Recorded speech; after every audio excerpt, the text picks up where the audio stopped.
Hey everybody, this is Rodney Watson. I'm running against Jimmy Stevens in the District 3 County Commission race, Jefferson County, Alabama. I'm still on a job, and I'm gonna be getting back to politicking here before long.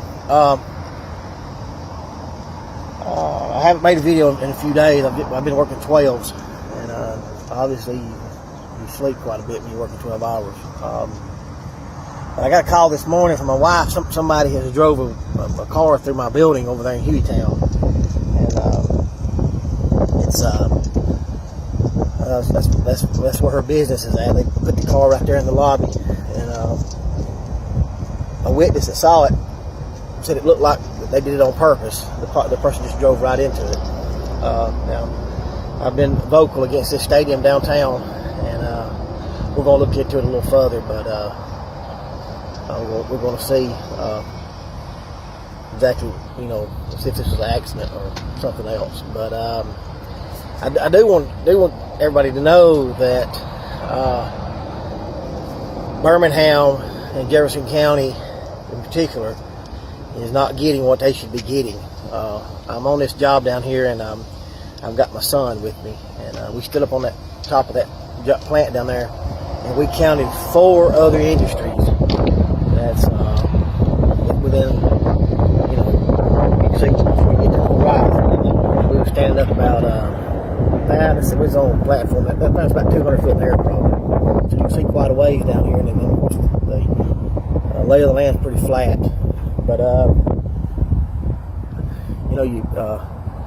I heard about a job not far from where we're at. They're paying $4,000 a week to welders, and they're having to do that down here on the Gulf Coast in this area because they're having to compete for labor, and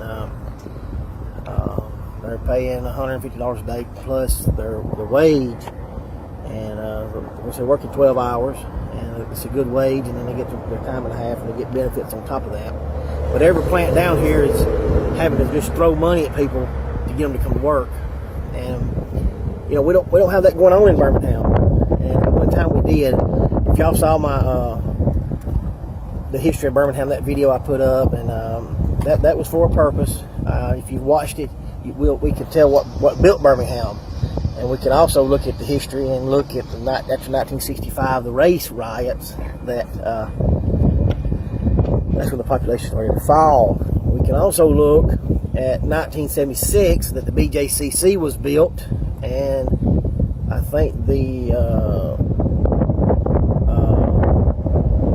Legion Field had been built in 1923 or something like that. And so in 1976, Legion Field would have been, let's say, 50 years old, right thereabouts, when the BJCC was built. So you've had them both together since that time, and the population has still fallen. And any money that they made, they didn't have it to redo the BJCC. Now, I'm not against redoing the BJCC. I'm not against a city that can build a stadium building a stadium. But I've been vocal about how stupid it is to take a city with a high poverty rate, high sewer rates, high crime, and understand this about the high poverty rate. A lot of people, they may be above the poverty rate, but they're just above it. So they don't have a lot of extra income, and then they give this city a stadium instead of giving them more police protection to get the crime down, and to help somehow get the sewer debt down to make this city more competitive for business to come in there. What they do is they build a stadium, and they feel like this is good business. Well, that's just like taking a poor person that needs a job and needs to learn how to behave themselves and give them a ball game to go to. And that's what you've done with this stadium. And the bad thing about this time, these citizens didn't want this.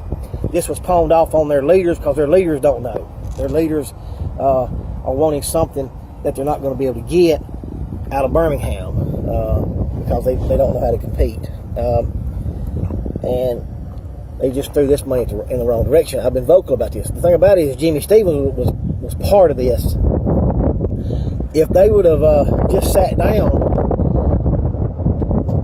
let's say they took this plan to build a stadium to a businessman to get him to invest. And they got people that invested, but they didn't invest in it as a business. Ego or something got them in it. But if you sat down with a businessman or a banker and said, hey, I want to build me a stadium, I'm broke, I need to generate some money, they said, well, show us what your old stadium and your old convention center did. If you laid that out there, and you couldn't show that you made enough money to repair it, keep going, or made a profit, they wouldn't loan you the money.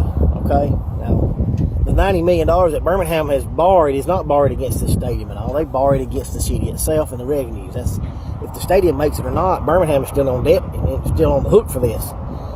And there's another side to this that I brought up about racism. It's being seen as a racist move. It is a racist move. They put this off on economically and financially unsavvy people at the city of Birmingham. They don't know good business. And Jimmy Stevens signed on to it. He's got all his accolades about being in business. You look on his website there at the county. I'm here petting on my horse. Which I got, buddy. I thought I was just out here talking to myself. But Jimmy has got all these accolades and business degrees, but yet he does this for this city. But it's not our context for Jimmy, because if you go around his district, you're going to see litter piled up, illegal dumps. The ballpark in McCall, the county's lost money in it. There's even been some playground equipment that one mayor had to fight for that was common sense that mayor should have got it, but Jimmy was trying to send it off to another community. Jimmy's just not a good commissioner for us. If District 3 was a store or a company and Jimmy was the manager and you hired him and you rode around District 3 and you seen the way it was performing and the way it looked, you would have to fire the manager. Jimmy's just not been good for District 3. He went the wrong way with this stadium. Now they may have still got the stadium, but a real businessman would have spoke up and said, hey, Birmingham doesn't need a stadium. They need to get the crime down. We got to make it more competitive to get business in here. Turn all that around, then build you a stadium. Okay? But the point is this. But this down here where I'm at and trying to tie this together, it's about competing. These businesses down here on this Gulf Coast, they're having to compete for labor. They're competing for labor. And it's driving the wages up. We've got to get businesses competing for labor in Birmingham. And we've got to offer opportunity to people that's kind of falling between the cracks. Unbelievable how things are when you're in a market where things are working. But Birmingham's had this in the past. Birmingham has been this city in the past. These loft apartments and them trying to bring business in, all this has happened in the past. These loft apartments, this renaissance of Birmingham is nothing new. Birmingham was the city that they're wanting it to be again, but it was done through jobs and business people built it. It wasn't done through these kind of fiascos of this stadium and what it's going to turn out to be. It just isn't going to work, and it's been hard for me to explain it, but watch that history. Watch that history video. That's how you build a city. You don't do it through tax and spend. Once you get the city built and it's not going as far as the population's not leaving, you don't have a high poverty rate, get your sewer rates in line where it's not taking so much out of people's pockets, build you a stadium. Birmingham's got problems so much bigger than just a stadium though, and the idea of how our work is and investment. Y'all remember this on June 5th. I'm going to find out about who drove something through my building, and we're going to follow up with that. It doesn't look like it was an accident. Let me put it that way. If anybody knows anything about who might have been part of this, private message me. This is Rodney Watson. It's June 5th. Is the election. I've got to beat Jimmy. And it's looking like there's some people that really don't want me to be in there because they know I'm knocking on their door about this stadium, and they know that I'm knocking on their door about bringing jobs in. If we bring some jobs in here like I'm wanting to, and they have to start competing, it's going to put upward pressure on wages. And what's that going to do to the people that get to sort of pick who they get to work for? They're going to have to compete. And a lot of people in Alabama, business owners, they don't want to compete. They benefit from holding wages down because they get the pick of the pool of labor. And if you bring business in and you drive that up, they become irrelevant. And let me tell you something, people don't like feeling irrelevant. If you're the big employer in town this year, and it looks like something's going to come in 10 years from now, going to make you the little employer, you're not going to like that. I want to bring some business into Birmingham. I want to make the citizens of Jefferson County, and in particular District 3, the most relevant people in the county, and that's all I care about. District 3 people and helping District 3. My name's Rodney Watson. Make me your county commissioner, and I will turn around District 3 for you. Thank you.